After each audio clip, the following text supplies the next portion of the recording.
हर किसी के नसीब में कहाँ लिखी होती है चाहते हैं। कुछ लोग दुनिया में आते हैं सिर्फ तन्हाइयों के लिए। लोग चुराने लगे हैं अल्फाज मेरे।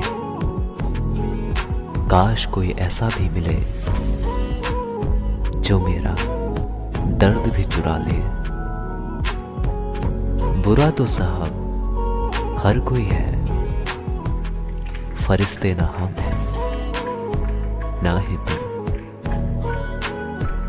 जिंदगी में बस तुम खुद से मत हारना, फिर ताउम्र तुम्हें कोई भी नहीं हरा सकता। पता नहीं तुमसे ऐसा क्या रिश्ता है कि दर्द कोई भी हो पर याद सिर्फ तुम्हारी आती है।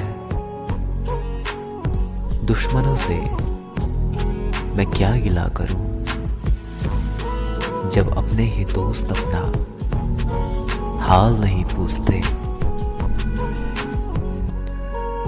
अक्सर उन्हीं लड़कियों का प्यार एकदम सच्चा होता है जो मजाक में बार बार ये कहती है कि अगर मुझे वक्त नहीं दिया तो किसी और के हो जाऊंगे।